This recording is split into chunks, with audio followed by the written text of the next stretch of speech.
Hey, welcome back to Learning Self-Reliance. Today, I've got a short video for you guys. I want to show you how I carry my cordage. I found this method on YouTube, but unfortunately the video was deleted, so I thought I would re-upload the technique and teach you guys that today. So this is my rope that I've used for quite a while now, but unfortunately a few of my hanks here have broken, so I want to redo it and replace them. I thought that was a good opportunity to show you guys how I do it. All you need is about 100 foot of rope, a lighter and a knife. One thing I do like to do is use an S-beaner to hold the ropes, because in the end this is going to be mirrored, so it'll make it really easy to find what you want.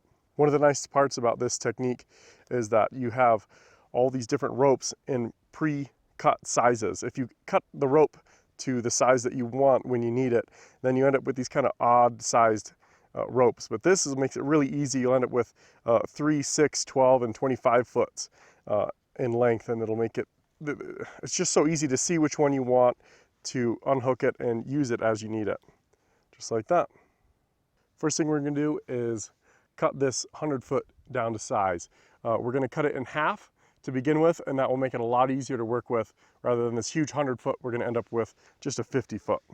So this rope I've got here is 750 cord. It's a little bit stronger than 550 cord, and I like to use it. It doesn't weigh much more. It does cost more because it's a little bit less common, but I do like to get my paracord to be mil spec, right? There's a lot of fake things just called paracord and things like that, or they call it 550 cord, but it's not 550 pounds. So this one is tested and is an actual real paracord. So that's what I prefer. Okay, getting towards the end and it's just making a mess, so I'm just gonna kind of embrace it and get it done. Okay, now I've got this unraveled quite a bit. I'm gonna get both ends like that, you know what, and I'll just throw a quick overhand knot on these so I don't lose them. And now with both ends touching, I'm gonna follow this along all the way to the very end where my loop will be. Try to keep the same amount of pressure as you can, so these end up being relatively the same length. I'm sure this hank is probably a little bit more than 100 feet, so this isn't going to be exact, but I'm not too worried about it. And there we go. Right at the end. I'm going to slice this like that. So now I have two 50-foot lengths of rope, and then using my lighter, with difficulty because there's quite a bit of wind,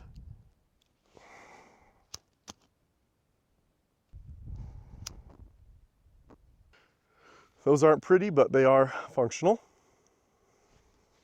Now I'm going to take both of these and tie off the ends again. Just a simple overhand knot again. And we're going to go find our other end, and we're going to cut these in half. Okay, there we go. Now I've got both of my ends. One of them factory and the other ones are the ones I just made. Now I pull this all the way as well. And there we go. Here's my two ends. Wow, those actually matched up pretty well. Cut these ends. Now I have four 25-foot lengths. Let me burn these. There we go. Had a nice lull in the wind there. Now I'm going to want to keep two of these and put them as is on my S-beaner. So I'll just pick one of these, this groups of two here. It's a lot easier now that these are 25 feet long. Nice part about these paracord is they just slip over each other the whole time.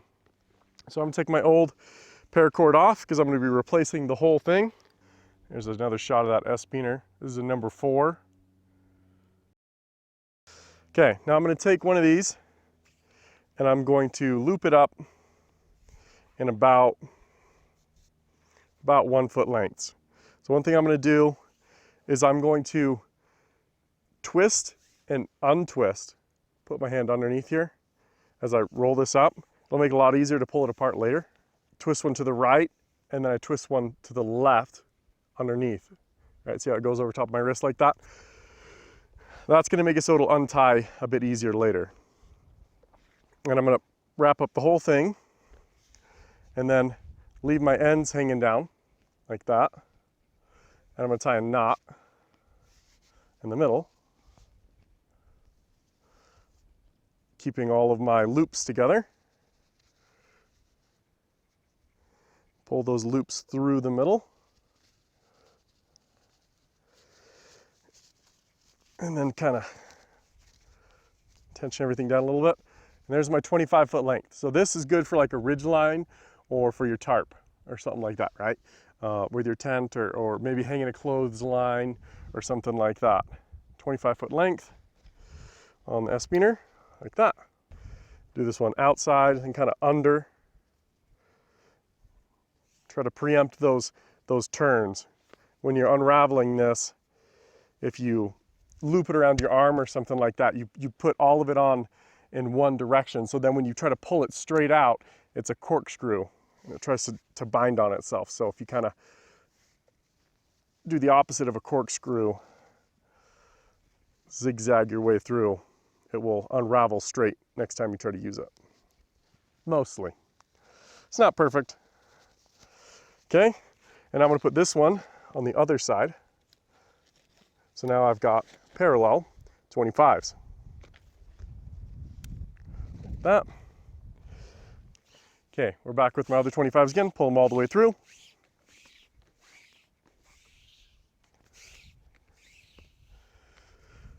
Tie a knot over here, just to keep it all still.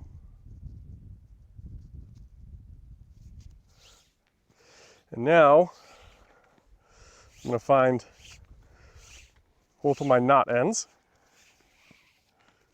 Keep those together, pull it through my hand, trying to keep the same pressure on all of them. There we go. There's my ends again. Let's cut these. One of the rare times a serrated knife is actually quite helpful. Don't usually like a serrated knife. Mostly just gets in your way. Now I've got 4 ends, 4 12-ish foots. I'm going to burn these.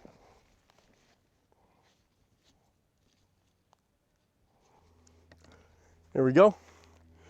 4 new ends again. And let's take off 2 of these. And those are 12-foot hanks. Ready to go. And we're going to do the same looping and tying process.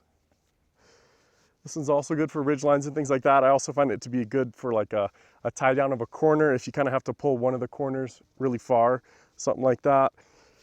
Now, I'm going to take my last 2 12s, cut these in half again. There we go. Let's cut these. This will be 4 6s.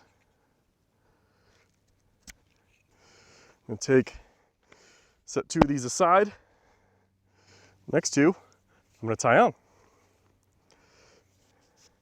These hanks start getting shorter and shorter,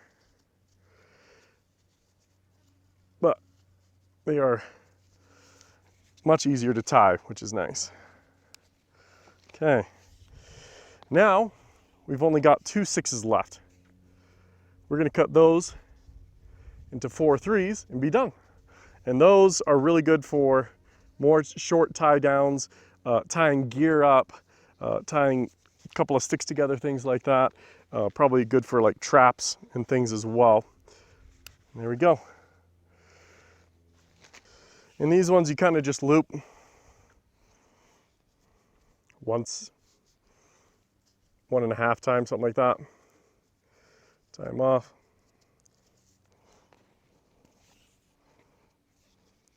Have the ends kind of hanging down together. There we go. We put 2 on each side.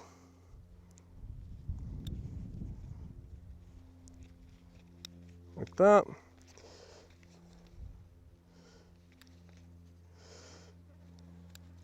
There we have it. Okay, well that's it guys. This thing is awesome. I've always been really happy when I make this. It makes life a lot easier later. Nice and predictable. You know, you've got 4 3s, 2 6s, 2 12s, and 2 25s.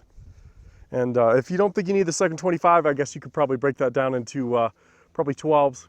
I think I would want 12s or 6s the most. I think I use those ones more than anything. So if you guys want to modify that a little bit, you can. All right, guys, thanks for watching.